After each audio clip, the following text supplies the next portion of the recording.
오늘 주시는 말씀 욥기 23장 10절부터 14절까지를 보시겠습니다. 그러나 내가 가는 길을 그가 아시나니 그가 나를 단련하신 후에는 내가 순금같이 되어 나오리라. 내 발이 그의 걸음을 바로 따랐으며 내가 그의 길을 지켜 치우치지 아니하여 내가 그의 입술의 명령을 어기지 아니하고 정한 음식보다 그 입의 말씀을 귀히 여겼도다. 그는 뜻이 일정하시니 누가 능히 돌이키랴. 그의 마음에 하고자 하시는 것이면 그것을 같이 합니다. 그런즉 내게 작정하신 것을 이루실 것이라. 이런 일이 그에게 많이 있느니라. 아멘. 9월 이어서 오늘도 그 평목에서 강조하고 있는 내용들과 연결된 말씀을 나누고자 합니다.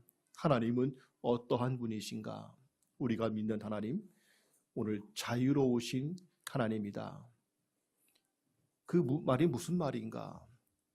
통해서 보고자 합니다. 자유라고 하는 말을 우리가 참 많이 사용하고 좋아합니다. 자유라는 의미 잘못 알고 오해하는 경우들도 있습니다. 내가 하고 싶은 것을 내 마음대로 하는 것이 자유만은 아닐 것입니다. 자유는 방종과 구별됩니다. 그래서 둘 다 자유든 방종이든 하고 싶은 것을 하는 것은 맞는데 그것이 선한 것이 되어야지 선하지 못한 일을 하면 방종이 될 것입니다. 또 자유는 중독과도 구별됩니다. 이런 말이 있죠. 사람이 술을 먹을 때 처음엔 사람이 술을 먹지만 좀 지나면 술이 술을 먹고 나중에는 술이 사람을 먹는다. 처음에는 내가 술 먹는 것 이 정도야 하면서 자제할 줄 알았지만 나중에는 거기에 중독이 되어서 내가 헤어나지 못하는, 안 하고 싶다고 해서 안 할 수 있는 것이 아니라 거기에 얽매이게 된다는 것을 보입니다. 그래서 자유인 줄 알았는데 나중에는 그만 자기를 중독되게 만드는 것들이 참 많습니다. 우리가 자유라고 할 때에는 우선 그 내용이 선한 것이 되어야 될 것이겠고 또 그것을 내가 언제라도 원하고 필요할 때에는 할 수 있는 능력이 되어야 자유인이라고 할 수 있을 것입니다. 하고 싶을 때에는 언제나 하는 동시에 또 하지 않아야 될 때에는 언제라도 하지 않을 수 있는 그러한 자제력, 능력까지 있을 때 참 자유인이 됩니다. 그러나 오늘날 많은 사람들이 자유라고 하면서도 사실은 진정한 자유가 아니라 얽매여 사는 것을 많이 봅니다. 돈이 많으면 좋을 것 같고 하고 싶은 것 다 하는 자유로울 줄 알았지만 오히려 돈이 많을수록 돈의 노예가 되어서 돈 한 푼에 벌벌 떨고 정말 내가 해야 될 것도 하지 못하는 돈의 노예들 너무나 많습니다. 취미 생활이 참 좋아서 취미를 하려고 했지만 때로 너무 거기에 집착되어서 중독되어서 오히려 그 취미에 내가 빠져서 헤어나지 못하는 경우들도 많이 있습니다. 아이들이 컴퓨터, 게임 중독, 어른들 알코올이나 이런 중독들, 이게 남 얘기가 아니라 나도 많은 중독 증상들을 보이고 있지요. 요즘에 스마트폰 너무나 중요하고 이거 없으면 어떻게 살 수 있을까 싶을 만큼 너무나 중요하지만 염려하는 것은 현대인들의 너무 많은 수가 스마트폰에 중독되어 있다. 이것이 없으면 마치 아편, 술, 금단 증상처럼 도저히 아무것도 할 수 없는 그러한, 그리고 삶에 어떻게 해야 될 줄을 모르는 경우들도 봅니다. 그래서 어떤 분들은 일부러 스마트폰이 필요하지만 내가 중독되지 않기 위해서 하루를 잡아서 스마트폰 사용하지 않는 날을 하기도 합니다. 미리 지금부터 준비하지 않으면 내가 거기에 중독될 수 있겠다. 핸드폰 하나 잃어버리시면 생활이 얼마나 꼬이는지를 아시게 될 겁니다. 전철을 타면 다 그 뭔가 꺼내서 보고 있는데 한번 제가 어저께 밤에도 교회 왔다 가면서 봤어요. 옆 사람들 보니까 다 보니까 별로 중요하지 않은 드라마 보고 있고 뭐 이것저것 그냥 뭐 정말로 별거 아닌 것들을 그렇게 집중하고 있습니다. 한편 저게 뭐길래 싶다가도 우리 또한 예외가 아닌 것을 봅니다. TV 앞에서도 그렇고요. 정말 별것 아닌 것 앞에서 나도 모르게 시간을 낭비하고 에너지를 쏟는 일들이 참 많습니다. 우리가 진정한 자유를 얻는 것은 꼭 감옥에 갇혀 있는 사람만이 부자연스러운 것이 아니라 감옥에 있지 않고 몸도 자유롭게 보이고 뭐든지 자유롭게 보이지만은 우리를 얽어매는 것들이 참 많습니다. 어떠한 관습도 우리를 얽어매어서 아예 선입견이 있어서 아예 좀 더 폭넓고 자유롭고 새로운 것을 보지 못하게 하는 우리의 관습, 습관 여러 가지가 있지요. 또는 내 안에 어떤 습관에 얽매여서 헤어나지 못하는 경우들도 많이 있습니다. 또는 과거의 어떤 상처와 아픔 속에서 그 피해에 눌려서 트라우마에 겪고 있으면서 헤어나지 못하는 경우들도 있습니다. 이 모든 것들로부터 우리가 자유로워야 될 터인데 주님 말씀하시기를 요한복음 8장 32절에서 진리를 알지니 진리가 너희를 자유케 하리라. 진정한 자유가 되고자 하고자면 돈이 있다고 감옥에 있지 않다고 되는 것이 아니고 몸이 성하지 않아서 하고 싶은 일을 못하는 것 물론 건강도 중요하고 다 필요하지만 진리를 알을 때 하나님을 알 때만이 진정한 자유를 누릴 수 있다 하셨습니다. 그렇다면 오늘 우리가 자유로우신 하나님이란 말이 뜻이 무엇인지 살펴보고자 합니다. 한마디로 하나님은 하고자 하시는 것은 반드시 하시고야 만다 하는 뜻입니다. 하나님은 우리를 위하여 선한 것을 반드시 이루실 것이다. 그 내용들을 오늘 말씀 가운데 세 가지로 살펴보겠습니다. 첫째로 하나님은 우리의 가는 길을 아신다 하는 것이죠. 하나님께서 우리 길을 아신다는 것만큼 사실 감사하고 놀라운 것이 없습니다. 오늘 본문 가운데 10절 말씀 한번 다시 다 같이 볼까요? 그러나 내가 가는 길을 그가 아시나니 그가 나를 단련하신 후에는 내가 순금같이 되어 나오리라. 하나님께서 나의 가는 길을 아신다. 이게 안다고 하는 것은 그저 막연하게 내가 한번 그 사람 이름 들은 적이 있다. 한번 본 적이 있다. 알 것 같다. 이런 정도의 막연히 아는 것이 아닙니다. 성경 말씀에서 안다라고 했을 때 그 말은 깊은 관계를 갖는다는 뜻을 보여줍니다. 아시겠지만 마리아에게 천사가 나타나서 내가 장차 예수 메시아를 잉태하고 낳게 될 것이다 할 때 마리아의 답변이 내가 남자를 알지 못하는데 어떻게 가능합니까? 그때 알지 못한다는 것은 남자 여자를 몰라서가 아니라 남자와 관계한 것이 없는데 관계를 말합니다. 즉 그저 지식 속에서의 아는 것이 아니라 특별한 관계를 갖는 것. 하나님께서 우리의 가는 길을 아신다고 하는 것은 지금 김아무개가 이 아무개가 뭘 하려고 하는구나를 멀리서 보시고 아는 그 정도가 아니라 하나님께서 나와 직접 관계를 하고 계신다 하는 것이죠. 하나님은 우리의 모든 길을 아주 관심 있게 지켜보시고 필요할 때 친히 직접 개입하시고 그리고 그의 선하신 지혜와 능력을 우리 인생 가운데 부어주시면서 이끌어 가십니다. 하나님은 우리 인생에 대해서 그저 멀리서 지켜보고 계시다가 우리가 도와달라고 요청하면 그래 뭔 일이냐 가끔씩 찾아오시는 그러한 분이 아니시고요.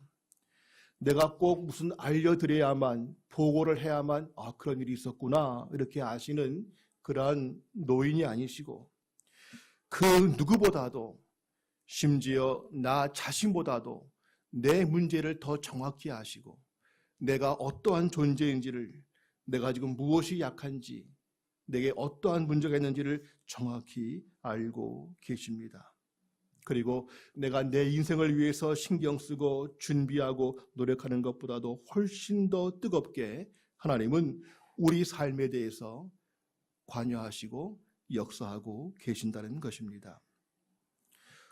혹시 우리 중에는 하나님께서 내 인생에 개입하시는 것에 대해서 부담스러워하거나 두려워하는 분이 있지 않는가 합니다.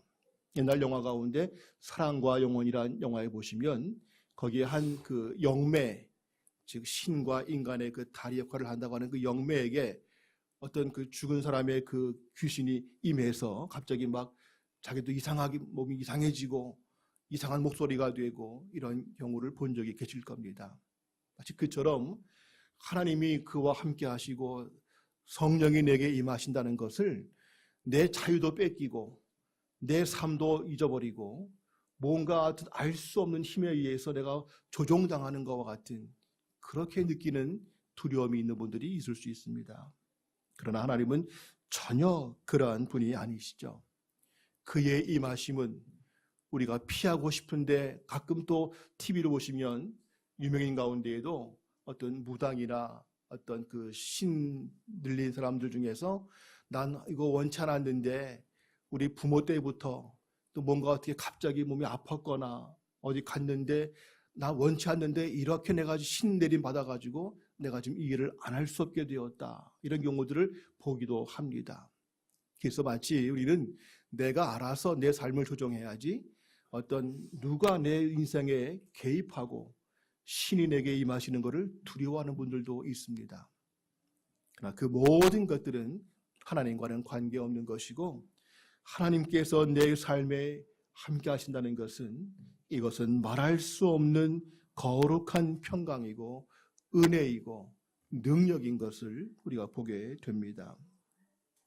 시대마다 항상 그러하지만 사람들은 자신을 알리기를 원하는 동시에 때로는 또한 너무 노출되는 것을 피하기도 합니다. 때로 성도 간에도 어떤 일이 있거나 할 때에 그것을 알기도 하지만 때로 아는 차기가 어려울 때가 있어서 그냥 조용히 기도하고만 있을 때가 있기도 합니다.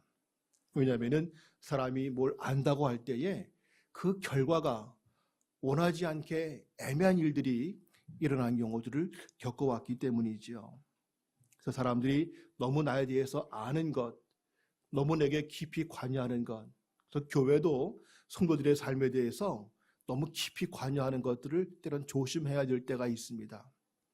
영적으로 섬기고 그들에게 하나님의 인도하심을 도와드리고 하지만 너무 불필요하게 목사라고 해서 같은 교인이라고 해서 지나치게 예의 없이 함부로 개입할 수는 없지요.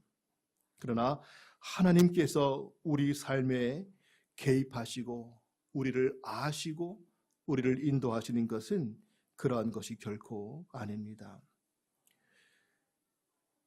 하나님은 우리의 모든 것을 아시는데 우리가 9월달에 지혜의 하나님 기억나시겠지만 내 앉고 서고 모든 활동을 아신다. 내 머리카락까지 세고 계시다. 그리고 내 마음속까지도 다 살피고 아신다. 그리고 내 과거와 현재를 아시고 내 미래의 모든 것도 하나님은 아신다. 사람은 시간의 제한을 받고 과거와 미래의 어떤 한계를 갖고 있지만 하나님께는 시간의 제한이 없는 영원한 분이시기 때문에 우리의 모든 것을 알고 계신다.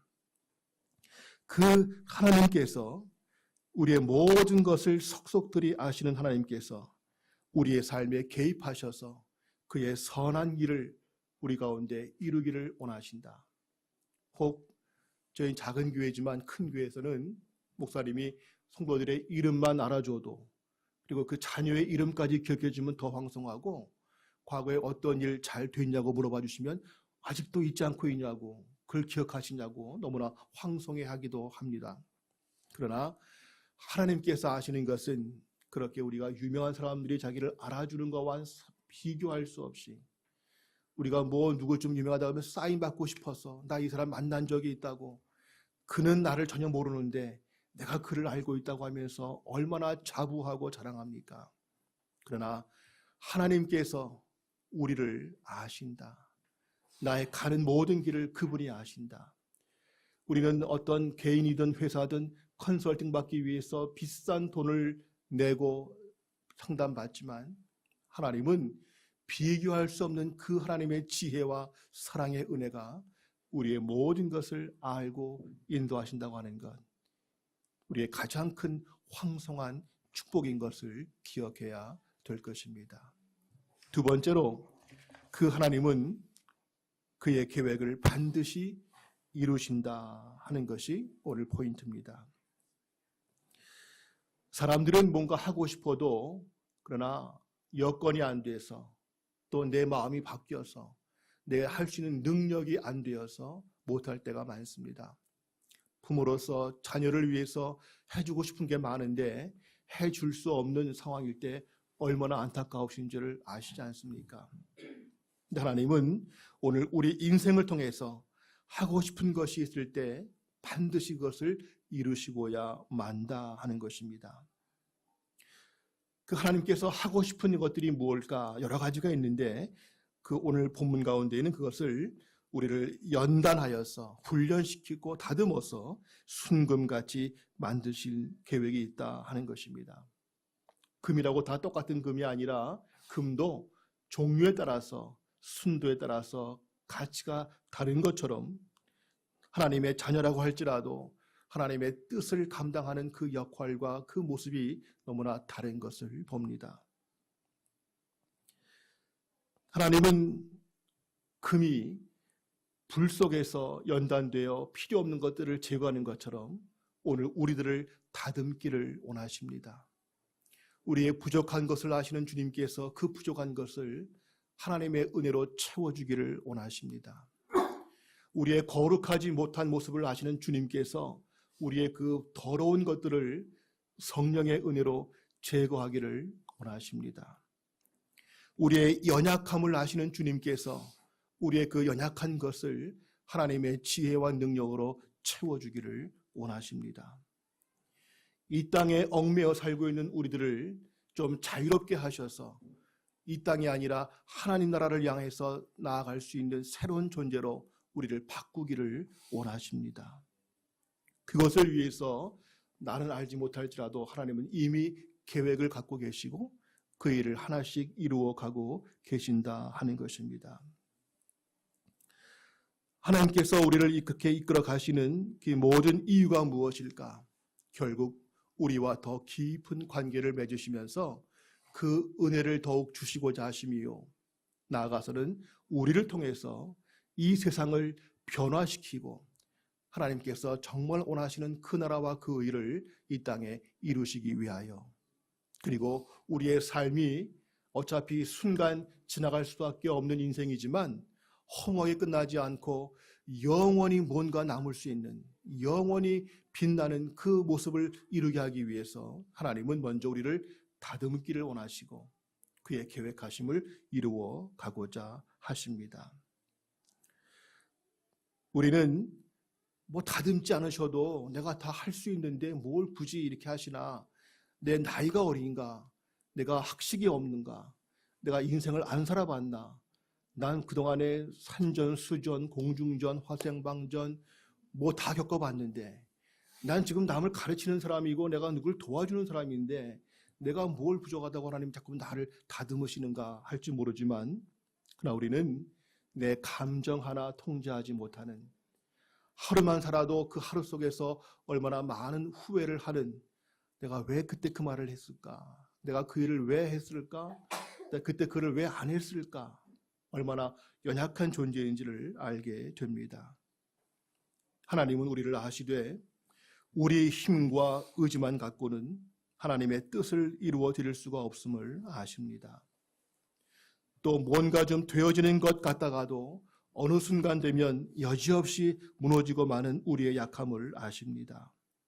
처음에는 멋모르고 우리가 대단한 일을 할 수 있는 것처럼 자신감과 열정에 가득했지만 그러나 인생을 살면 살수록 하나님의 일을 겪으면 겪을수록 우리 힘으로 할 수 있는 것은 아무것도 없다는 것을 우리가 고백하기를 원하십니다. 우리가 할 수 있는 것은 정말 지극히 적은 것밖에 없고 정말 중요한 것은 내 힘이 아니라 하나님의 은혜가 있을 때만이 가능한 것을 하나님은 우리에게 깨닫기를 원하십니다. 우리가 내 힘으로 하지 못하여 주저앉고 넘어질 때에 하나님은 그때 우리 인생에 개입하셔서 그 계획을 이루어 가십니다. 근데 그 하나님께서 하고자 하시면 그 누구도 막을 수 없고 그 어떠한 환경도 장애가 될 수 없다는 것을 오늘 말씀은 계속 강조합니다. 이러한 말씀을 몇 군데를 보겠습니다. 오늘 욥기 23장 본문 13, 14절을 다시 한번 같이 읽을까요? 그는 뜻이 일정하시니 누가 능히 돌이키랴. 그의 마음에 하고자 하시는 것이면 그것을 행하시나니 그런즉 내게 작정하신 것을 이루실 것이라. 이런 일이 그에게 많이 있는. 또 다니엘서 4장 35절을 함께 봅니다. 시작. 땅의 모든 사람들을 없는 것 같이 여기시며 하늘의 군대에게든지 땅의 사람에게든지 그는 자기 뜻대로 행하시나니 그의 손을 금하든지 혹시 이르기를 내가 무엇을 하느냐고 할 자가 아무도 없도다. 하나님이 하고자 하시면 반드시 하시는데 누구도 거기 앞에서 방해할 수 없다. 시편 135편 5절 6절 다 같이요. 내가 알거니와 여호와께서는 위대하시며 우리 주는 모든 신들보다 위대하시도다. 여호와께서 그가 기뻐하시는 모든 일을 천지와 바다와 모든 깊은 데에서 대하 행하셨도다. 그는 위대하시고 모든 신들보다 비교할 수 없는 분이기 때문에 그가 기뻐하시는 일이라면 천지, 바다, 깊은 어디서라도 하나님은 반드시 하시고야 만다. 우리는 여기에서 우리가 잘못 갖고 있는 몇 가지 성격들을 정리합니다. 먼저 운명론적 생각이 있습니다. 즉 점들을 많이 보시고 사주팔자도 보시고 음양오행을 따지고 요즘 또 타로 점도 많이 보죠. 길가에 가다 보면은 가끔씩 그런 곳들이 있는데 뭐 될까 싶은데 좀 자세히 보면은 은근히 손님들이 많습니다. 가끔 그 앞에 가서 누가 전도하고 있으면 그들이 그럽니다. 우리 같은 업종끼리 방해하지 맙시다. 이런 같은 업종이 아닌데 그런 말도 할 때가 있죠. 우리의 인생이 뭔가 태어날 때부터 그 날짜와 시에 의해서 정해진 것이 있다. 음양, 오행 어떤 원리가 있어서 거기에 따라가야 된다. 이런 운명론적, 팔자론적 인생관, 하나님은 그렇지 아니하시다. 하나님은 얼마든지 우리 인생을 바꾸어 가신다. 또 범신론적 인생관이 있어요. 우리 주변에 모든 게 다 신이 많아서 그 신들 앞에 잘 보여야지. 그 신을 노엽게 하면은 큰일 난다 해서 어디 가나 그냥 막 고사 지내고 참 그렇게 최첨단 SF 영화를 만들고도 그 앞에 가서 고사를 지내고 있는 그 모습이 이 뭔가 싶을 만큼 뭔가 괜히 깨림직하고 뭔가 어떤 그 신들 앞에 뭔가 아부를 해야만 될 것 같은 이러한 것들. 조상신을 잘 섬겨야 되고 막 이런, 물론 조상은 우리가 존중하지만은 그 조상신을 섬기는 것은 아닌데 이러한 많은 그런 범신론적 인생관들. 그러나 모든 우리 인생은 하나님이 좌우하시는 것이지 팔자, 태어난 시간, 어떤 다른 귀신들에 의해서 좌우되는 것이 결코 아니라는 사실을 우리는 극복합니다. 이사할 때마다 손 없는 날 따져가면서 따봐야 되고 날짜 태기를 해야 되면서 그러니까 우리는 오히려 그를 거꾸로 살면은 값싸게 할 수 있죠. 이사도 그런 거 피해서 가면 값싸게 할 수 있고요. 결혼식장도 손님이 제일 안 몰리는 날 하면 좋죠. 오늘날 현대인들이 자유롭다고 지성이 있다고 강조하지만 그러나 그들 의식 속에는 너무나 많은 것들이 그 인생을 좌우하는 것에 얽매여 살고 있지만 우리는 그 모든 것들이 다 부질없음을 선언하면서 오직 하나님만이 내 인생을 하시고 그분의 뜻이 이루어질 뿐이라고 고백을 해야 될 것입니다. 하나님께서 원하시면 어떠한 장벽이 있을지라도 될 것이겠고, 반대로 그분이 원치 아니하시면 내가 아무리 하고 싶고 애를 쓴다고 해도 안 된다는 것이 고백이 되어야 됩니다. 성경 가운데 많은 사건들을 보면 어느 것 하나 봐도 예외 없이 결국 결론이 무엇인가? 하나님은 하시고야 만다. 인간은 연약하고 넘어지고 실패할지라도 하나님은 하신다. 요셉을 보시면 다 아시는 것처럼 하나님은 어릴 때부터 그를 통해서 그 민족을 구원코자 하는 꿈을 주셨죠. 근데 그 꿈과는 관계없이 형들로부터 배신당하고 노예가 되어 팔려가고 또 그 노예 주인으로부터 누명을 쓰고 감옥에 갇히고 또 감옥 내에서도 또 사람들에게 배신당하고 뭐 말할 수 없는, 우리는 이 중에 하나만 걸려도 억울해서 죽고 못 살 텐데 요셉은 거듭 하나님의 뜻과는 전혀 관계없어 보이는 오히려 장애물처럼 보이는 것들이 겹겹이 오지만 결론은 무엇입니까? 하나님은 그를 총리로 세우셔서 그를 하여금 하나님의 구원하심을 이루고야 만다는, 다윗 같은 경우도 보시면 그를 왕으로 세우고자 특정하셨습니다. 사무엘이 그 집에 기름 부으러 갔는데 그 다윗은 들에 나가 일하고 있고 7 형들만 와서 기다리고 있죠. 아, 좋은 기회 놓쳤다.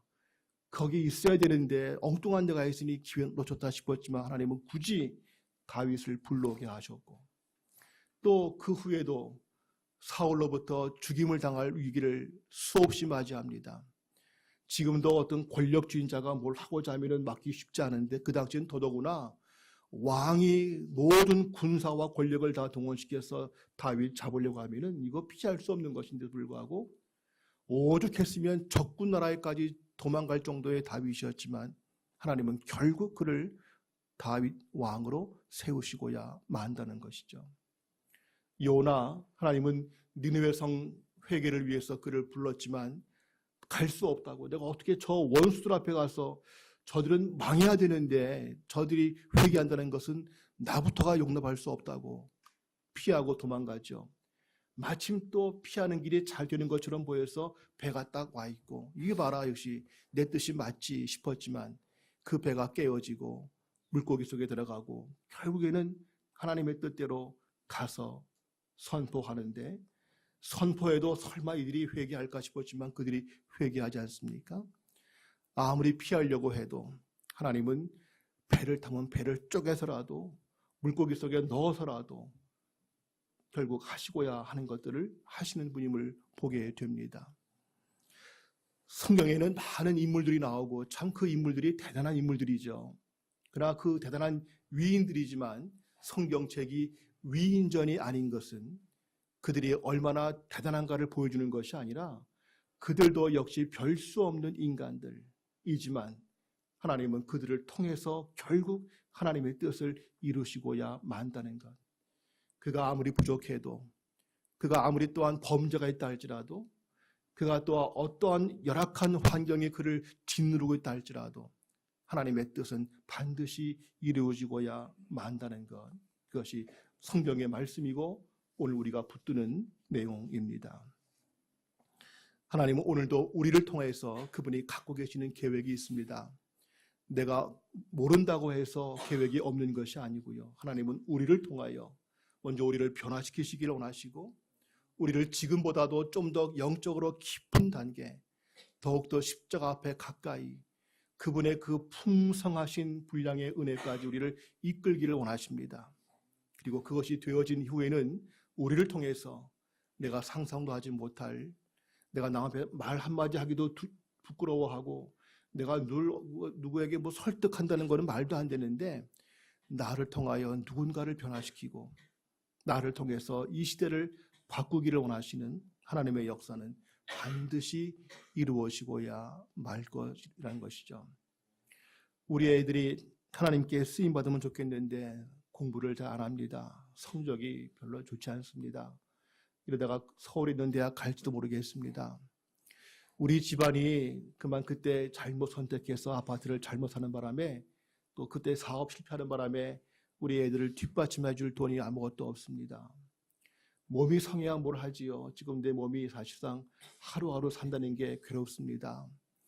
지금 시절에 보십시오. 이 경제가 이게 좀 말이 아닙니다. 5만 가지 우리에게는 악조건이 있을지라도 중요한 것은 하나님은 나를 향한 내 가는 길을 아시고 나를 향한 선한 계획이 있으시고 그리고 나를 통해서 반드시 그 뜻을 이루시고야 만다는 것을 확신해야 될 것입니다. 그 일은 내가 하기 싫은 일을 억지로 시키시는 것이 아니라 내게 가장 복된 길이고 내게 가장 유익한 길을 하나님께서 인도하실 것이라고 하는 확신을 갖게 됩니다. 그렇다면 마지막 세 번째, 우리의 길을 아시는 하나님께서 우리를 향한 선한 계획을 반드시 이루실 것을 믿는다면 우리가 할 것은 하나님께 더욱 집중해야 한다는 것입니다. 하나님께서 다 하신다 그러면 뭐 하시겠지 뭐. 이 신앙을 잘못 오해해서 뭐 하나님이 다 하신다는데 뭐 우리가 뭐 걱정할 게 뭐가 있어. 그냥 냅두면 돼. 다 알아서 하실 거야. 그건 또 신앙이 아닙니다. 그거는 게으름이고 방종이고 그거는 무책임한 것입니다. 부모가 자녀에게 내가 다 너 뒤를 도울 테니까 염려하지 마. 그러면은 다 도와주신대. 그럼 아무것도 안 해도 돼. 그것이 아니라 이제 부모가 할 역할을 하신다고 하니까 나는 내 일을 하면 되겠구나. 해야 되는 것처럼 하나님께서 우리를 훈련시키시고 우리를 변화시키시고 반드시 그 뜻을 이루시고야 만다는 것을 안다면 우리가 할 일은 그럼 내가 이제 뭘 해야 되지? 그럴 때 먼저 중요한 것은 하나님께 집중하는 것입니다. 하나님께서 무엇을 하고자 하시는지 무엇을 원하시는지를 집중하여 아는 것이 중요합니다. 그렇지 않으면 괜히 시간과 에너지만 낭비하죠. 우리가 인생을 사시면서 길든 짧든 똑같은 공통점, 후회가 많습니다. 진작 이렇게 할 걸. 내가 왜 그때 그렇게 그 일로 시간을 보내고 그 일로 물질을 보냈지? 한번 이제 11월 중순입니다. 요즘엔 뭐 다 스마트폰을 하기 때문에 하지만 다이어리를 살 때가 있죠. 한번 1월부터 지금까지 수첩들을 한번 잘 보십시오. 스케줄을 보시면 정말 이거는 내가 그때 일을 참 잘했다 싶은 것도 있지만은 그때 내가 괜히 여기 모임을 괜히 갔어. 아무 쓸데없는 건데 괜히 시간 낭비하고 돈 낭비했어. 그때 이거 괜히 샀어. 그때 이거 괜히 했어. 이런 것들이 참 많으실 겁니다. 그때는 다 중요한 줄 알았고 없으면 큰일 날 줄 알았는데 지나고 나면은 다 무의미한 것들이 너무나 많죠. 진작 이 시간과 이 에너지를 내가 다른 데 썼으면 내가 항상 후회하지 않는 것은 기도하기 위해서 투자한 시간, 말씀 보기 위해서 내가 집중한 시간, 내가 누군가를 섬기기 위해서 함께했던 시간들, 또 선교와 복음을 위해서 내가 애써왔던 것들은 아무리 흘러가도 그건 정말 잘했어 하고 우리에게 만족이 됩니다. 오늘 우리에게도 하나님께 더욱 집중하지 않으면 그분의 지혜를 받지 않으면 시간과 에너지를 낭비할 것들이 너무나 많기에 더욱 집중해야 될 것입니다. 오늘 욥이 그러한 말씀을 우리에게 줍니다. 11절과 12절 함께 보실까요? 시작. 내 발이 그의 걸음을 바로 따랐으며 내가 그의 길을 지켜 치우치지 아니하고 내가 그의 입술의 명령을 어기지 아니하고 정한 음식보다 그 입의 말씀을 귀히 여겼도다. 음식보다도 그 말씀을 내가 더 소중히 여겼고 그리고 그 길을 치우치지 않으려고 조금이라도 어긋나지 않게 하기 위해서 내가 항상 노심초사 내 가장 큰 관심은 주의 뜻이 무엇일까? 무엇을 해야 주님 기뻐하실까? 어떻게 해야 주님의 계획과 하나가 될 수 있을까? 이것을 늘 내가 잊지 않았다. 욥기 1장에 보시면 하나님께서 욥 그는 당대 의인이었다 하고 인정하시는 비결이 이것이었죠. 선거 때가 되면 사람들은 줄을 잘 서려고 합니다. 그래서 이번에 누가 될지를 알아서 거기에다가 하여튼 돕기도 하지만 줄을 서려고 그러죠. 역사를 보면 아신 것처럼 아무리 한때 좋았던 권력도 정권이 바뀌면 다 감옥 가는 경우들을 보지 않습니까? 그 위세에 있던 사람들도 얼마 안 가서. 그러니까 그들을 늘 보고 보면은 권력 별거 아니다. 화무 11홍이란 말처럼 권력은 항상 바뀌게 돼 있고 바뀌면 또 그만큼 어려움 당하지. 알면서도 뭔가 내게 조금 도움이 될 수 있다고 여겨지면은 거기 붙잡으려고 줄을 서려고 하는 것이 우리 모습입니다. 그런데 이렇게 인간의 나약한 권력과 인간이 아니라 우리를 정확히 아시고 우리의 모든 것을 위하여 가장 선한 길을 예비하시고 그분이 하고자 하시면 그 누구도 막을 수 없는 반드시 이루어지고야 마는 그분의 그 계획하심을 우리가 안다면 거기에 줄을 서서 그분께 더욱 집중하고 내가 한 1분 1초라도 어긋나지 않도록 어긋난 것들은 다 낭비가 될 것이고 그분께 집중한 것들만이 내게 정말 유익한 것이 된다고 안다면 우리가 다른 일로 시간 낭비할 것이 없고요. 지금 열매가 없다고 해서 염려할 것도 없고요. 그의 뜻은 반드시 이루어지고야 만다는 것을 확신하면서 주님께 집중하고 우리의 우선순위를 다시금 재정리하고 오늘 내가 무엇을 해야 될까를 새롭게 보게 될 것입니다.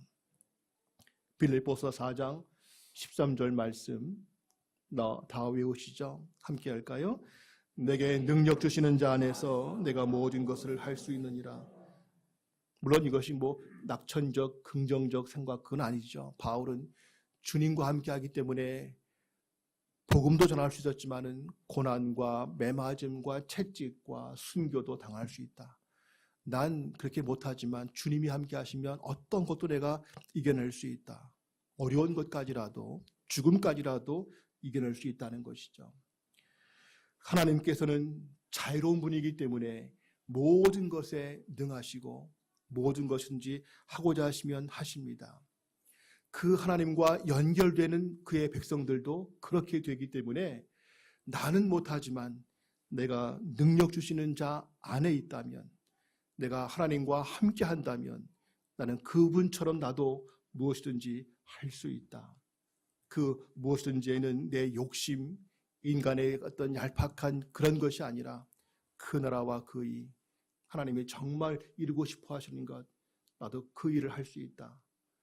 그 능력 주시는 자 밖에 있으면 결코 못하지만 그 안에 있으면 할 수 있기에 우리는 그 하나님을 바라보고 그분께 내 삶을 집중하고 내 모든 것을 그분께 맡기는 그리고 말씀 앞에 순종하면서 남들이 볼 때는 너 그럼 너 죽어. 너 그러면 너 손해봐. 그래가지고 인생 못 살아 할지라도 나는 하나님을 믿기에 그 말씀 앞에 내 삶을 순종할 때에 말씀의 능력을 보게 될 것을 믿습니다. 마치면서 우리는 이 고백을 오늘 할 수 있기 바랍니다. 주의 뜻이 하늘에서 이룬 것처럼 땅에서도 이루어지이다. 주의 뜻이 이루어질 것입니다. 나를 향한 계획, 함께하는 교회를 향하신 하나님의 계획하심, 아직 두 목사도 우리 모두가 다 정확히 모르는 것들이 많습니다. 하나님께서 왜 이곳에 교회를 세우셨을까? 왜 우리를 모으셨을까? 작년까지는 서로 몰랐던 사람들이었는데 어떻게 여기서 1년 사이에 이제는 너무나 소중한 지체가 되었을까? 우리는 다 모르지만 하나님의 계획하심 가운데 이 모든 것이 진행되고 있습니다. 어저께 저는 우스운 얘기를 하나 하고 마치고자 합니다. 오후에 선교사님이 우리 교회 오신다고 해서 이제 교회 집에 일 보다가 와야 되겠다 했는데 오늘 설교 준비도 마무리해야 될 것도 있었고 뭐 손님도 왔고 또 결혼식도 가야 될 일도 있었고 하여튼 일이 그랬어요. 이제 정한 시간이 됐어요. 이제 와야 되는데 계속 일은 끝나지 않은 것들도 있고 순간 내가 선교사님들을 늘 만날 수 있는 것이기 때문에 굳이 내가 오늘 설교 준비도 마음부터 더 해야 되고 몸도 좀 피곤했고 일도 많고 다음에 만나면 되겠지 뭐 이런 마음도 없지 않아 있었어요. 근데 이상하게 자꾸만 또 가야지 이런 마음을 주시는 거예요. 딴 때 같으면 토요일은 제가 잘 안 나올 때가 많아요. 방송사님 혼자서 먼저 주보하시고 고생하시는데 저는 좀 그때 이제 분당 쪽에서 사람도 만나기도 하고 하는데 이상해요. 심지어는 집에서 인사하고 나와서 이제 차를 안 가지고 혹시라도 마을버스를 타고 전철 타는 동안에라도 마음 바뀌면 들어가려고 마을버스가 딱 지나가더라고요.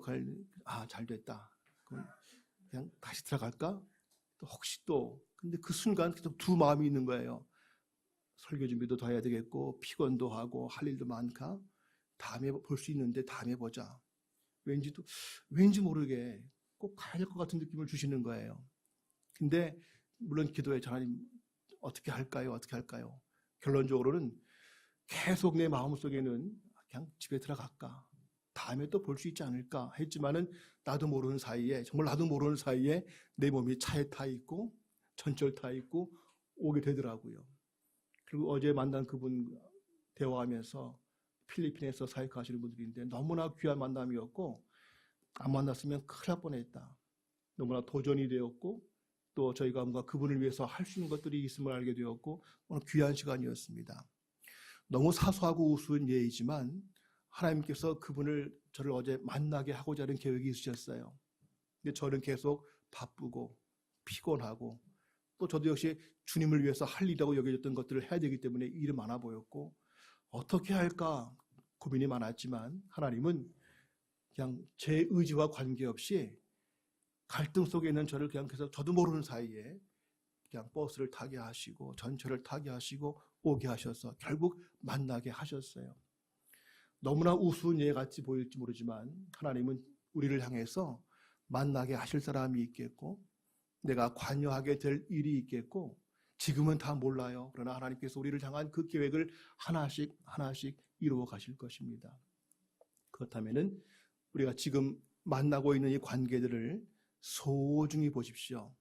그냥 우연히 만났지 뭐 그냥 가보다 보니까 된 거지 하지 마시고 하나님께서 우리를 왜 이렇게 만나게 하셨을까? 왜 많은 교회 가운데 성도가 뭐 좀 많은가? 왜 우리를 이렇게 서로 알게 하셨을까? 우리에게 뭘 원하실까? 우리는 사소한 것 하나까지라도 그냥 흘려보내지 않고 그 속에서 주님의 뜻을 찾기를 원하고 사소한 일까지라도 주님의 인도하심 속에서 내가 순종하게 될 수 있기를 기도하는 마음으로 주님과 함께하는 그러한 우리의 삶이 되기를 바랍니다. 주의 뜻이 이루어지이다. 주여 내가 무엇을 하리이까?